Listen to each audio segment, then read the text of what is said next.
In this video, I'm walking you through every single flow that your brand needs inside of Klaviyo in 2026 and how to set them up the right way. You probably know this already, but flows are the automated sequences of emails and SMS that run 24/7 in the background and generate revenue while you sleep. The brands that we work with that generate between 35 to 40% of revenue coming through email and SMS generate about 60 to 70% of that revenue through flows alone. And yet every single time that we get inside a new client account, the flows are barely set, outdated, or haven't been touched in months. This is the same system that we use to build flows for the brands that we work with, the same brands that we've helped generate $52 million in email and SMS revenue over the past 4 years. So let's get into it. The first thing that I want to do is just a very quick differentiation between campaigns and flows if you don't know this yet. While campaigns are something that you send periodically or on a set date, flows are specific sequences that only trigger based on customer behavior, whether that's on your website, whether that's their purchase behavior, or some other different event that you just want to set up a flow for. When they join your list, start a new checkout, add to cart, view a product, these are all flows. The power of flows is that they allow you to send completely different information to a completely different person, and it hits them at the exact time that they need it.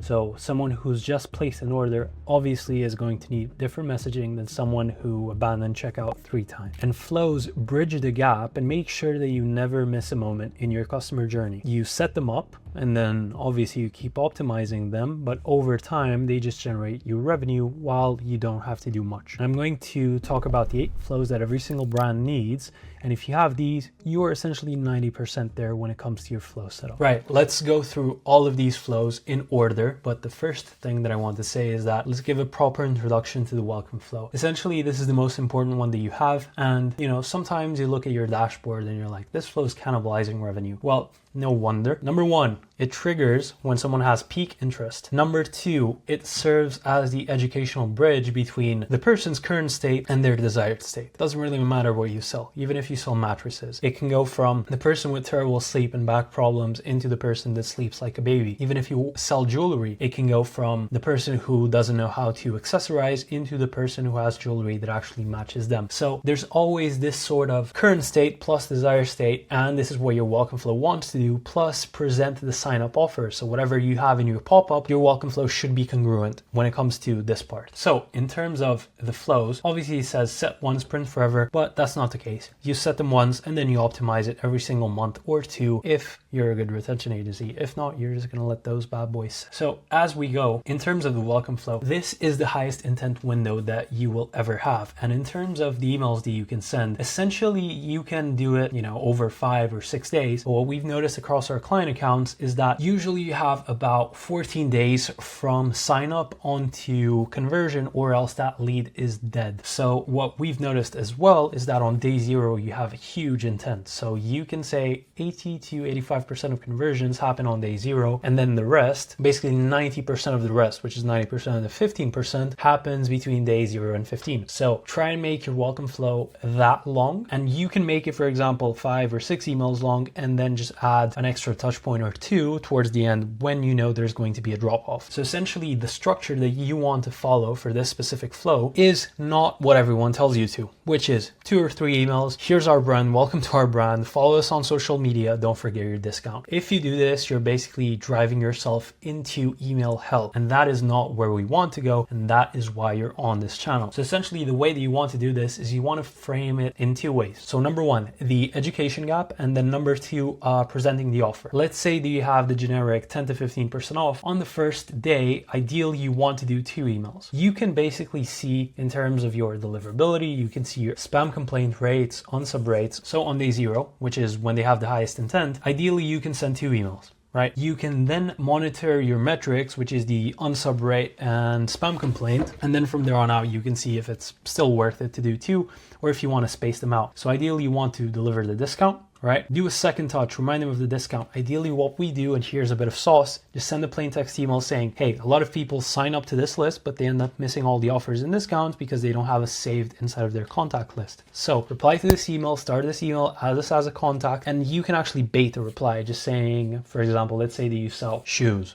right? And you sell shoes for moms who have back pain. That is a very profitable niche. Hike footwear, I'm looking at you. Essentially what you can do as the reply email on here, you can just say, you know, tell us a story when you realize your shoes were not the ones that you needed for your specific condition, right?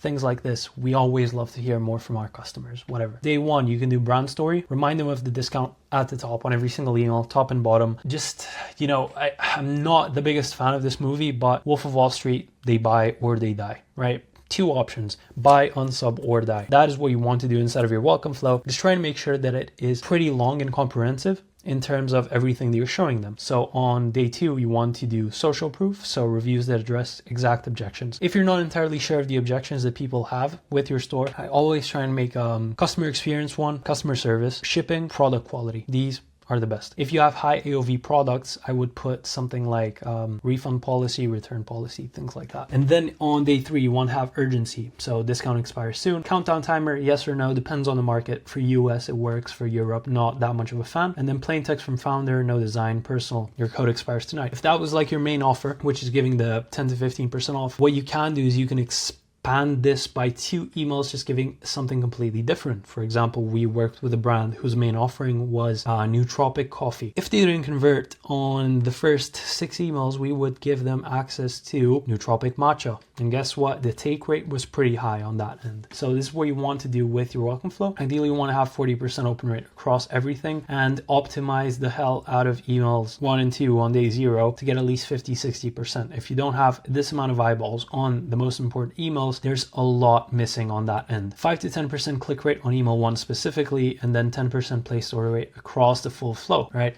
Even if your flow is 7 to 8 emails long, you should aim for 10%. Every single missing flow that you don't have is revenue that you're not recovering. So in terms of the high intent ones, you have site, browse, cart, and checkout. And for these ones, ideally site abandonment, everyone knows how it is. It's visited but viewed no products. For this one, you want to have 1 to 3 hour delay and then just put bestsellers, testimonial plus support contact, whatever. In terms of the site abandonment, what you want to do on this specifically is you want to imagine that someone that didn't even view a product was probably blindsided by the fact that you have so many. Right? If you're a one product store, it's very rare that you're even going to have anyone in site abandonment, but mostly on viewed products. So what you're going to do is push them to the bestsellers of each specific category. On browse abandonment, you have viewed product, but didn't add to cart. So here you want to do 15 to 30 minute delay, try and split the buyers versus the non-buyers. What ends up happening here is just adding one specific line of text ends up changing the entire way that your message is perceived, because people love tailored experiences. And when you tell them, hey, I noticed that you view the product, but you already bought from us, so you know how the quality is. Plus, here's what you might be facing right now. They're going to know that email's for them, not a generic one. And the placed order rate is going to go up very, very heavy. Then you have cart abandonment, really high intent email. Sometimes it makes more than checkout, right? Usually we do 30 to 45 minutes on email 1. And then you have checkout abandonment. So they saw price, saw shipping, almost bought. So go hardest here on social proof plus guarantees, right? This is your main way to go about it. If it doesn't work, split test this with a very strong discount, because price might be the final thing that they need to push them over the edge. And real quick, before we continue, if you're a brand doing 7 to 9 figures per year and you want us to handle your entire email and SMS marketing without you having to lift a finger, just book a call with me personally through the first link in the bio. Now let's get back into it. Now, someone's in your inbox. Most people think that having the pre-purchase flows is the end game. That's really not the case. So you want to have a good post-purchase flow. People are engaged, excited. They just bought from you and they're looking for anything in their inbox that has your brand name on it. So within the first 5 minutes, you want to do a plain text thank you from the founder, right? You can do a cross sell if you want inside of the PS. And the way that we do this is just basically saying from the founder, thank you so much for buying from us. By the way, here's another 20% off that you can buy right now. One of the things that really helps here is because you do this cross sell and it creates a separate order. What we've noticed from our customers is if they have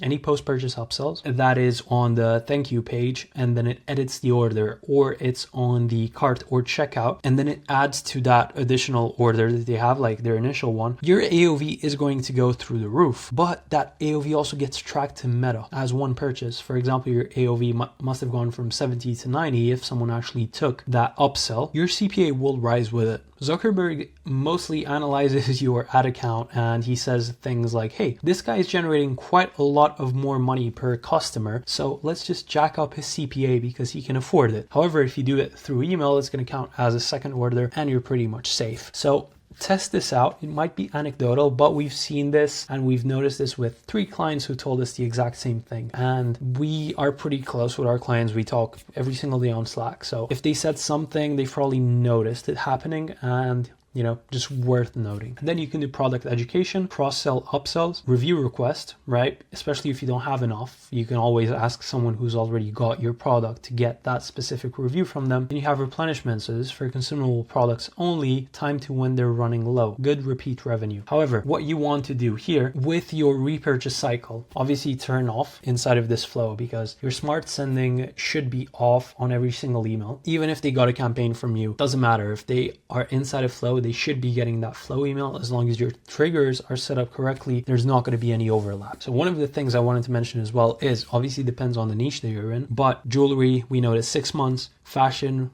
seasonal, every 3 months, again, mattresses every 5 years. So your repurchase cycle, that's kind of how long you want your post-purchase flow to be. And you can just go off of data from reporting, or you can just connect Claw. They actually made a video about that, so you can go and check that. And then you can see what is the average repurchase time frame from purchase 1 to 2, and make sure that your flow hits on these 2 parts. What you're going to see is that the graph goes like this, boom, and then it dies. So there's usually 2 peaks, and you want to make sure that you have your cross-sell opportunities lined up in front of them exactly when these peaks are supposed to happen. Then you have your win-back flow. Now, the win-back flow, a lot of people think this is the holy grail, and you need to have the best win-back flow ever. However, what happens with the win-back is that someone has bought but hasn't bought in quite a while. Usually this is 90 days, but with the win-back flow, what we usually see is that it doesn't really make that much money. And I'm going to be honest. Yes, we have 1 or 2 outliers inside of our client accounts, but most of the revenue that we generate post-purchase is inside of post-purchase 1, 2, 3, 4, which is split by their purchase behavior, but the win-back flow doesn't really do much. So what I like to do is just call it a re-engagement flow and just slap 1 or 2 emails inside of it. The reason why is because win-back usually means that you're trying to win back someone who has stopped buying. And there's a deeper problem to address when someone has stopped buying. And it's not because,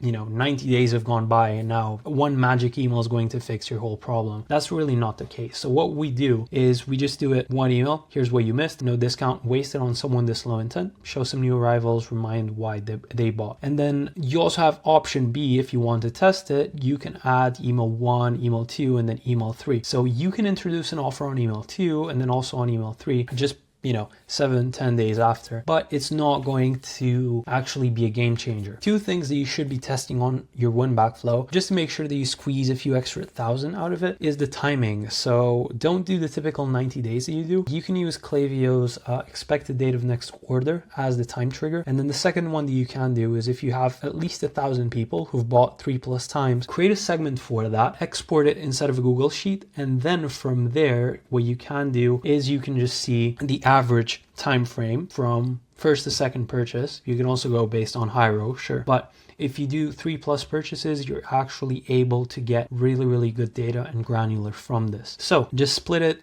put it inside of a CSV. If it takes 74 days for someone to buy, make sure your flow fires on day 65, 70, whatever. And the clean list always outperforms a big one. So what you want to do is you want to do a sunset flow. So no opens, no clicks for 6 months. These profiles will drag down your entire list. So emails, says 2, 3, I'd probably stick at 2 emails max. And on this, what you want to do in terms of your sunset flow, it's basically like a list cleaning flow. Now, there's 2 things that you need to take into account. A sunset flow by itself is not going to do anything, right? So a sunset flow should just be one holy grail email just asking, hey, are you there? Are you still interested in X? A lot of people think they need to do, the longest emails ever. But what I like to do is just 1 or 2 lines inside of it. No links, no nothing on email 1. Just, hey, are you still interested in products from brand? That's it. Then on email 2, if they've opened email 1, which is likely they will, just add a link to stay subscribed. And if not, just make sure that you build a webhook suppression flow. More on that in another video because it takes a bit of hard work to do that one. But essentially, you just make a flow that auto suppresses people if they've passed the sunset flow. And then in terms of rules that should apply apply everywhere.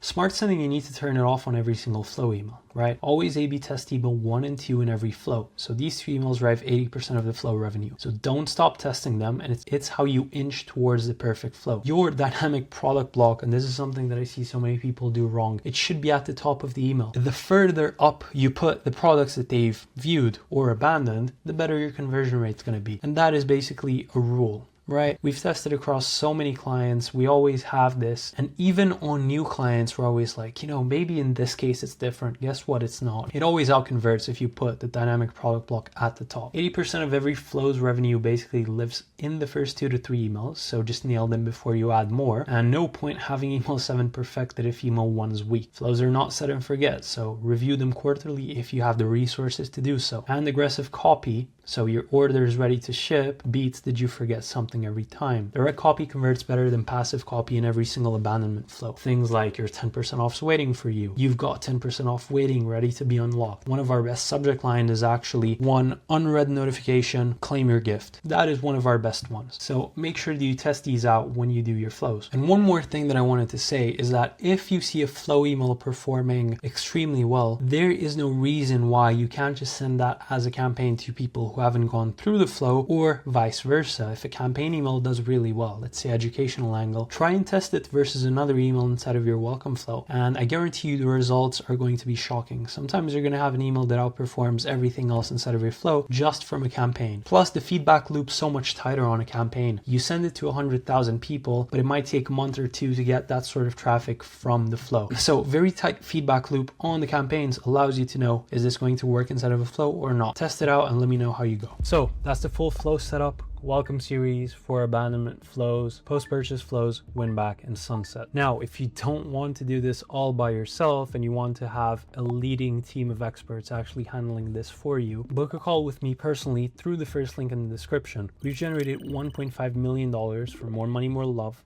inside of a single Black Friday month, purely from email and SMS, and we've done this across tens of other brands. And if you found this valuable, just leave a comment. I'll see you in the next one.